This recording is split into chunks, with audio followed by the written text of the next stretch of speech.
The tropical sun blazed over the South China Sea, its golden rays glinting off the endless expanse of blue. The ocean sparkled, seemingly peaceful, but beneath the surface, a storm of tension brewed. The natural beauty of the region was overshadowed by a sense of unease, as the crew of the Philippine Navy braced themselves for what was to come.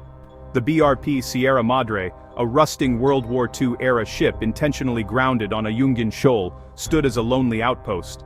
Its Filipino defenders waited anxiously for the arrival of the smaller BRP Cabra, which carried vital supplies, food, water, and hope. Suddenly, the horizon filled with the imposing silhouettes of Chinese Coast Guard ships. Their hulking presence was unmistakable, a show of force meant to intimidate and block the Filipino mission from reaching its destination. Over the radio, stern warnings blared in both Mandarin and English, demanding the Cabra turn back. But the Filipino crew, resolute and unwavering, pressed on. Their mission was clear: deliver essential supplies to their Marines, no matter the risk. The Chinese vessels maneuvered aggressively, cutting dangerously close to the Philippine ship's bow. The standoff escalated into a high-stakes game of chicken, with both sides refusing to yield. Without warning, a Chinese ship unleashed a powerful water cannon blast. The force shattered glass and drenched the Filipino crew, sending shards flying. A clear act of hostility, not just intimidation. News cameras captured every tense moment, broadcasting the confrontation to the world and drawing international attention to the unfolding crisis. This was not a battle of equals. The size and might of the Chinese ships dwarfed the Philippine vessels, but the Filipino crew stood their ground, armed with courage, determination, and the rule of law. Against all odds, the mission was completed. For the Philippines, it was a small but profound victory, a declaration to the world that they would not be pushed out of their own waters, no matter the odds. The struggle at Ayungin Shoal is not a one-time event, but a daily reality for Filipino sailors. Their vigilance and resilience embody the ongoing fight for sovereignty in the West Philippine Sea, a struggle that continues with every sunrise. The West Philippine Sea is the Philippines' lifeblood, a source of food, jobs, and national identity. Its rich fisheries feed millions and sustain coastal communities, but foreign encroachment threatens this vital resource. When foreign vessels swarm these waters, they steal not just fish, but the future of Filipino families. Beneath the waves lie untapped reserves of oil and gas, key to energy independence and economic growth. China's blockade denies the Philippines its right to develop these resources within its own exclusive economic zone. The sea is also a crucial artery for global trade, making freedom of navigation a global concern. For Filipinos, the ability to fish and sail freely is a matter of sovereignty and dignity. The fight for the West Philippine Sea is a fight for survival, prosperity, and national honor. Every Filipino understands this is not a distant issue, but a direct threat to their food, economy, and freedom. In this conflict, the camera is as powerful as any weapon. The Philippines has embedded journalists on every mission, turning Chinese aggression into global headlines. Each water cannon blast or dangerous maneuver is broadcast worldwide, exposing the reality of the standoff. This radical transparency has united Filipinos, transforming Coast Guard crews into national heroes. The footage galvanizes public support and turns sovereignty into a visceral emotional cause. Internationally, these images build a coalition of support, giving world leaders clear evidence to condemn China's actions. The strategy isolates the aggressor, framing the conflict as a bully versus a brave nation. By winning the information war, Manila strengthens its diplomatic hand and legal claims. Every journalist is a witness, every camera, a shield. China's actions are no longer hidden, they're exposed to the world's scrutiny. At the heart of the dispute lies a fundamental clash between the principles of modern international law and the ambiguous, often romanticized claims rooted in centuries-old history. This conflict is not just about territory, but about which rules should govern the world's oceans, objective legal frameworks or selective interpretations of the past. China's controversial 9-line asserts sweeping control over the South China Sea, drawing on ancient maps and a selective reading of history to justify its expansive claims. These historical narratives, however, are often vague and lack clear legal standing in the eyes of the international community. This sweeping claim directly overlaps with the exclusive economic zones, or EEZs, of the Philippines and several other Southeast Asian neighbors.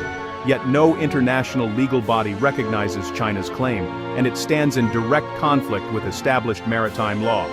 The Philippines, in contrast, grounds its claim firmly in the United Nations Convention on the Law of the Sea, or UNCLOS, a treaty that China itself has ratified and agreed to follow, making the legal basis for the Philippines' position even stronger. In 2016, the Permanent Court of Arbitration in The Hague delivered a landmark ruling, overwhelmingly siding with the Philippines.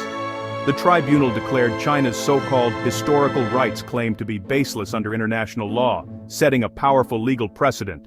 The ruling specifically affirmed that features like Ayungin Shoal, also known as Second Thomas Shoal, are well within the Philippine EEZ. This means that any Chinese interference in these waters is not only provocative, but also illegal under international law.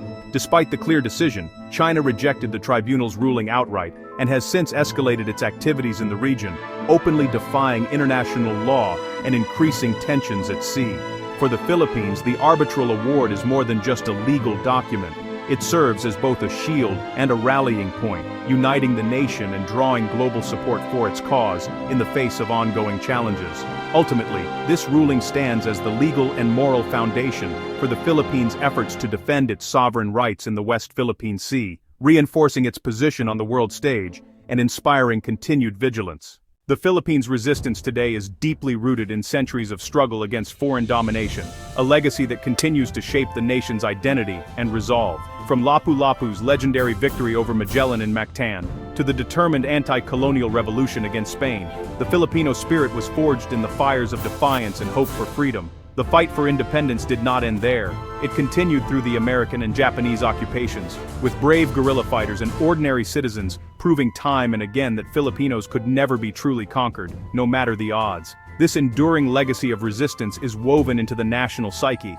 Filipinos instinctively push back against any attempt to impose foreign will, standing up for their rights and dignity. Today's sailors and soldiers see themselves as proud heirs to this tradition, defending not just the country's territory, but also its identity, honor, and the dreams of future generations. The ongoing dispute with China is more than a territorial issue. It's an existential struggle for the very soul of the nation, a test of unity and resolve. This unconquerable spirit fuels courage on the front lines and inspires unity at home, bringing together families, communities, and generations in support of those who defend the nation. Public opinion remains firmly behind a strong defense of sovereignty, with Filipinos from all walks of life expressing unwavering support for their defenders and their homeland. China may have more ships and greater resources, but the Philippines has a proud history of overcoming adversity and defying the odds, time and again. The unconquerable Filipino spirit is a strategic advantage no superpower can measure or predict, a force that comes from the heart and soul of the people. It's the unshakable belief that a united people, fighting for their homeland and their future, can prevail against any aggressor, no matter how powerful. The Philippines' geography, over 7,600 islands, creates a natural fortress. Any invader faces immense logistical challenges, with each island a potential stronghold for resistance. The archipelago's fragmented landscape breaks up attacking forces, favoring defenders. Typhoons and unpredictable weather add another layer of defense, making large-scale operations hazardous. Local sailors know the reefs, shoals, and channels intimately, giving them an edge over any foreign navy. The complex underwater terrain is treacherous for outsiders, but familiar to Filipinos. This natural shield buys time and creates opportunities for defenders to resist and regroup.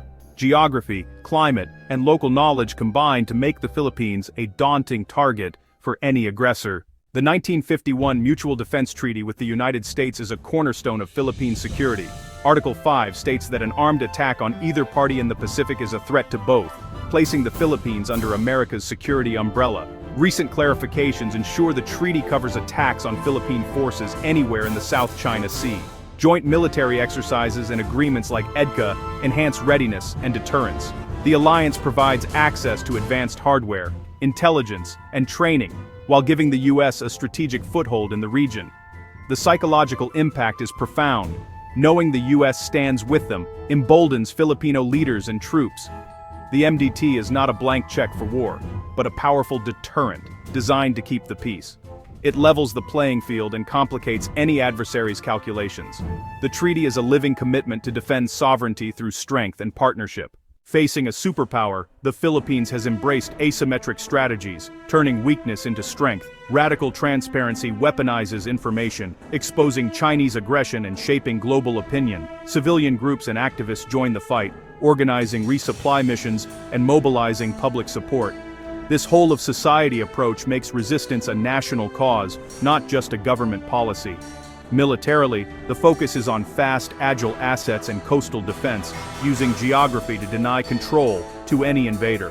The goal: make any attack costly and unsustainable for the aggressor.